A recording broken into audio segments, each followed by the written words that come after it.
दोस्तों, नवरात्रि का पर्व बहुत ही फलदायक होता है। नवरात्रि के पूरे 9 दिन गंगा जल की एक एक बूंद की तरह पवित्र होते हैं।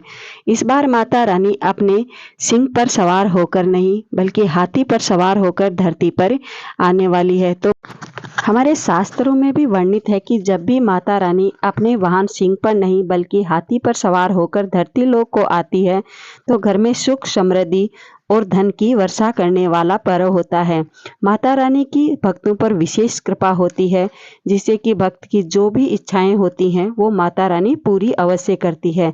परंतु बस भक्तों को कुछ चीज़ें ऐसी होती हैं जिन्हें अपने घर से पूरे नवरात्रि में हटाना होता है। नवरात्रि का पर्व मनाने से पहले ही इन सभी चीज़ों को घर की साफ सफाई करके हटा देना चाहिए, ताकि माता रानी का पूरे 9 दिन घर में वास हो सके और घर में ही रहे माता रानी। तो हमें किन किन चीज़ों को हटाना चाहिए, ये सभी जानने के लिए वीडियो पूरा देखें। इस बार नवरात्रि के पूरे 9 दिन मनाए जाएंगे, ना ही तो कोई दिन घटेगा और ना बढ़ेगा। इसलिए 15 अक्टूबर रविवार से शुरू होकर के 23 अक्टूबर सोमवार तक नवरात्रि का पर्व रहेगा। इस बार नवरात्रि की घट स्थापना यानी कलश की स्थापना करने का समय 11:44 से लेकर के 12:30 तक रहेगा। इसी काल में कलश की स्थापना की जाएगी। कलश की स्थापना करने से घर में सुख समृद्धि और सभी देवी देवताओं का वास होता है, इसीलिए कलश की स्थापना की जाती है। कुछ माताएं और बहनें चौकी के ऊपर कागज बिछा करके माता की चौकी लगा देती हैं। तो इस बार नवरात्रि में ये सब नहीं करना, क्योंकि कागज माता की चौकी पर बिछाना गलत माना जाता है। जब भी माता की नवरात्रि शुरू करें तो शुरू करने से पहले इन सभी चीज़ों को घर से जरूर हटा दें, जिससे कि माता रानी की विशेष कृपा प्राप्त हो सके और माता रानी पूरे 9 दिनों तक हमारे घर में वास कर सके। अगर आप सभी को ये बातें जाननी है तो पूरा वीडियो जरूर देखें और सभी भक्तजनों से निवेदन है कि एक बार माता रानी का जयकारा लगा करके कमेंट बॉक्स में जरूर लिख दें। माता रानी की सभी भक्तों पर कृपा विशेष होगी और कहते हैं कि सारे भक्तों की कामना पूरी होंगी। जब भी हम माता रानी के नवरात्रि का पर्व शुरू करें उससे पहले घर की अच्छे से साफ सफाई कर दें। साफ सफाई करके घर को साफ सुथरा कर दें और गंगा जल छिड़क दें। अगर गंगा जल नहीं छिड़क सकते तो बाजार से गौमूत्र ला करके पूरे घर को शुद्ध कर दें और घर के अंदर जो भी टूटी हुई मंदिर में जो मूर्तियां रखी हुई हो, अगर कोई मूर्ति खंडित हो या कोई खाली माचिस की डिब्बी रखी हुई हो या पूजा बत्ती जो भी कुछ खाली हो, उन सभी चीज़ों को हटा दें और मंदिर को अच्छे से साफ कर दें। माता की जो मूर्ति होती है, अगर आपके पास फोटो है और जो शीशे की है, अगर कहीं से थोड़ी सी भी चटक रही हो तो उसे हटा दें, जिससे कि माता रानी की कृपा बनी रहे। कहते हैं कि खंडित मूर्ति और खंडित हुई तस्वीर हमारे घर में दुख दर्द ही लेकर के आती है। टूटे हुए बर्तनों को भी घर से हटा दें। टूटे हुए जूते चप्पल या जो भी पुराने जूते चप्पल खराब हो चुके हैं उन्हें नवरात्रि के पर्व से पहले पहले घर से हटा दें और घर में प्याज लहसुन मांस मदिरा इन सभी चीज़ों को भी घर से बाहर कर दे। कुछ माताएं और बहनें ऐसी होती हैं जो अपने घर में इन सभी चीज़ों को छुपा कर रख देती हैं और वो कहती हैं नवरात्रि के बाद निकाल लेंगे, परंतु जब घर में वो चीज़ें रहेंगी तो माता रानी का वास कैसे हो सकता है। माता रानी का वास पूरे घर में होता है, इसलिए इन चीज़ों को घर से बाहर कर दें। जो भी कूड़ा करकट या फिर कोई कबाड़ घर के अंदर इकट्ठा करके रखे हैं, घर की उत्तर दिशा में छत के ऊपर कोई भी कबाड़ रखा हुआ हो तो उसे जल्दी से जल्दी निकाल दें, जिससे कि माता रानी की कृपा प्राप्त हो और घर की तिजोरी को भी अच्छे से साफ कर दें और लाल कपड़ा बिछा दें, जिससे माता रानी की कृपा को प्राप्त हो सके। घर की तिजोरी को विशेषकर साफ कर देना चाहिए। जहाँ पर आप धन रखते हो उसे अच्छे से साफ करना चाहिए। घर की साफ सफाई और मंदिर की साफ सफाई करने के बाद में घर से प्याज लहसुन मांस मदिरा इन सभी की जो भी चीज़ें हैं उन सभी को घर से बाहर कर दें। पूरे नवरात्रि में इन सभी चीज़ों का सेवन नहीं करना होता है और इन सभी चीज़ों के बाद ही माता की स्थापना करें। जूते चप्पलों से घर की सुख समृद्धि चली जाती है, जिससे टूटे हुए चप्पलों को भी हटा दें और घर के टूटे हुए जो बर्तन होते हैं वो घर के वास्तु के लिए अच्छे नहीं होते हैं, इसलिए कभी भी घर में टूटे हुए बर्तन नहीं रखने चाहिए। ना ही किसी को टूटे हुए बर्तन में खाना देना चाहिए। टूटे हुए बर्तन में खाना देने से परिवार का जो मुखिया होता है वो आर्थिक स्थिति कमजोर होती जाती है और वो आर्थिक परेशानियों से जूझने लगता है। इसलिए घर में टूटे हुए बर्तन भी नहीं रखने चाहिए। और किन किन को माता का व्रत करना चाहिए और किन्हें नहीं करना चाहिए, तो जो भी बच्चे होते हैं उन्हें माता का व्रत नहीं करना चाहिए। बच्चों को माता का व्रत करने से उन्हें शरीर में पीड़ा होने लगती है, वो भूख को सह नहीं पाते हैं। और जो भी गर्भवती स्त्रियां हो वो भी माता के नवरात्रि का व्रत ना रखे। नवरात्रि का व्रत करने के बजाय वो माता की जोत को देख ले और उनकी पूजा अवश्य कर सकती हैं, परंतु वो नवरात्रि का व्रत ना करें। नारियल का पूजा में विशेष महत्व होता है। कहते हैं, हमारे शास्त्रों में भी लिखा हुआ है कि नारियल को श्रीफल माना जाता है। और नारियल का फल जो स्त्रियां चढ़ा तो सकती हैं माता को, परंतु उसे बदाड़ नहीं सकती हैं। जब भी नवरात्रि में नारियल का फल चढ़ाएं तो नारियल हरा या फिर जटाओं वाला नारियल होना चाहिए। नारियल जटाओं वाला हो, सूखा हुआ बिल्कुल भी ना हो, पानी वाला नारियल होना चाहिए। उसी नारियल को माता के नवरात्रि में चढ़ाना चाहिए। नारियल औरतें चढ़ा तो सकती हैं परंतु बदाड़ नहीं सकती। नारियल को बीज माना जाता है और कहते हैं कि बीज से ही संतान को जन्म देती हैं। इसलिए औरतों को कभी भी नारियल बधाना नहीं चाहिए और नारियल का श्रीफल बस माता को चढ़ा ही सकती हैं। जो भी मन की इच्छाएं हो वो उस वक्त माता के सामने जरूर बोलें। और जब माता की चौकी लगाएं तो चौकी लगाते वक्त इन चीज़ों का जरूर ध्यान रखें। चौकी लगाते वक्त माता के लिए लाल कपड़े का आसन ही बिछाएं।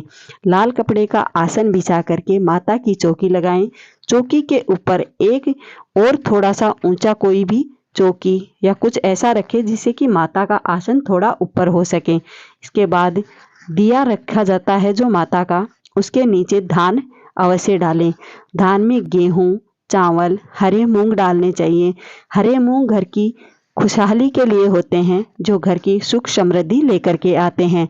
चावलों से घर में सुख और शांति बनी रहती है, इसलिए चावल का दाना भी अवश्य होना चाहिए। और एक ऐसी विशेष चीज जो पूजा में अवश्य ही रखनी चाहिए वो है फल। फलों में सेव को जरूर रखना चाहिए और नवरात्रि के व्रत में सेव का फल जरूर ग्रहण करना चाहिए। इसके साथ ही अगर आप पूरे नवरात्रि में सीताफल ग्रहण करती हैं तो आपको माता सीता का विशेष आशीर्वाद भी मिलता है।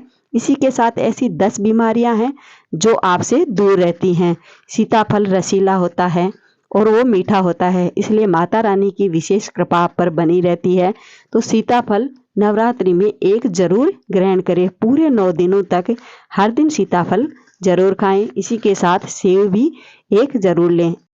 सेव खाने से शरीर में तंदुरुस्ती बनी रहती है और माता के नवरात्रि आप पूरे हर्ष और उल्लास से कर सकते हैं, जिससे कि बिना शरीर में कोई कमजोरी आए पूरे नवरात्रि कर सकते हैं। जब माता के सामने जवारे लगा रहे हैं तो जवारे लगाते वक्त पूरी 9 मुट्ठियाँ जवारे में की डालनी चाहिए। जब भी जो डाल रहे हैं बर्तन में तो उस बर्तन की मिट्टी को अच्छे से छान कर साफ कर लें, फिर उसमें जवारे लगाएं। जब भी जो की मुट्ठी डालें तो मुट्ठी डालते वक्त आपके घर की जो भी परेशानियां हो उन्हें हटा करके आप अपनी जो इच्छाएं हैं उन्हें बोलते हुए 9 मुट्ठियां डालें। 9 मुट्ठी जो कि डालने के बाद में आप माता से प्रार्थना करें कि हे माता, पूरे 9 दिनों का व्रत मैं अपनी श्रद्धा पूर्वक पूरा अवश्य करूंगी। इसे करने से मेरे घर की सुख शांति और समृद्धि बने रहे और आपकी जो मनोकामनाएं हो वो माता के सामने अवश्य बोलें। जब आप जवारे लगाएंगी तो आपके घर की सुख समृद्धि के साथ साथ ही माता की विशेष कृपा भी आपको प्राप्त हो जाएगी। ऐसी कौन सी चीजें हैं जो नवरात्रि में हटानी है? खंडित मूर्ति को पवित्र जल में प्रवाहित कर दें, टूटी हुई तस्वीरें हटा दें, पुरानी माचिस को हटा दें और धूप बत्ती जो पुरानी और खराब हो चुकी हैं उन्हें भी हटा दें। टूटे हुए जूते चप्पल हटा दें और टूटे हुए बर्तनों को भी हटा दें। नवरात्रि में ये सभी चीज़ें घर में नहीं होनी चाहिए। ना ही आप कभी घर या बाहर मांस मदिरा का सेवन करें और घर के मंदिर को जब नवरात्रि बिठा दें उसके बाद में माता को कभी अकेला छोड़ करके ना जाएं। इससे माता रुष्ट होती है और हमेशा हमेशा के लिए घर को छोड़कर चली जाती हैं। अब ऐसी कौन सी चीज़ें हैं जो नवरात्रि में करनी चाहिए, जिन्हें करने से घर में सुख समृद्धि और परिवारजनों की सारी खुशियाँ मिलती हैं। जिन्हें नौकरी की तलाश हो नौकरी मिलती है, जिनकी जो भी इच्छाएं हों वो माता रानी अवश्य ही पूरी करती है। तो वो सभी इच्छाएं पूरी करने के लिए ऐसी कौन सी चीज़ हैं जो नवरात्रि में करनी चाहिए? वो हैं, पहली बात तो माताएं और बहनें जब भी नवरात्रि का पूजन करें, आरती में बैठें तो सफ़ेद कपड़े और काले कपड़े बिल्कुल भी धारण ना करें। जब भी नवरात्रि कर रही हैं तो अपना आसन माता की चौकी के सामने ही लगा करके बैठें। जब भी माता का नवरात्रि में प्रसाद चढ़ाएं तो प्रसाद चढ़ाते वक्त इतना ध्यान रखें कि घर को साफ, किचन को साफ करने के बाद ही माता का प्रसाद बनाएं। प्रसाद में मावा, मिश्री और काजू बादाम ये सब जरूर रखें अपनी श्रद्धा अनुसार। एक दिन माता का भोग हलवे से लगाएं और एक दिन खीर से अवश्य लगाएं। माता को खीर और हलवा अति प्रिय होता है और जिस दिन नवरात्रि समाप्ति हो उस दिन 9 कन्याओं को भोजन करवाएं। कन्याएं जिनका मासिक धर्म नहीं आया हो वो कन्याओं के रूप में मानी जाती हैं, इसलिए उन्हीं कन्याओं को बुला करके खाना खिलाएं और खाना खिला करके उन्हें अपनी श्रद्धा अनुसार भेंट अवश्य दें, जिससे माता रानी विशेष रूप से प्रसन्न होती है। कहते हैं कि नवरात्रि के अंतिम दिन जब कन्याओं को भोजन करा के उनसे आशीर्वाद लेते हैं और उन्हें भेंट देते हैं तो माता रानी को ये सभी बहुत ही पसंद होता है और माता रानी की विशेष कृपा उस भक्त पर बनी रहती है। माता वैष्णो भक्त की सभी मनोकामनाएं सुन लेती है और उन्हें पूर्ण अवश्य करती है। जब भी कोई बहन नवरात्रि करे तो मंदिर के पास ही सोए, मंदिर को कभी अकेला ना छोड़े।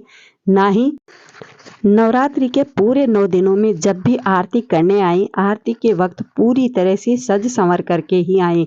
जैसे सज संवर करके दुल्हन की तरह होती हैं उसी तरह से सज संवर कर माता के सामने आए। नवरात्रि के पहले दिन माता के सामने एक लाल साड़ी और पूरा श्रृंगार रख दें।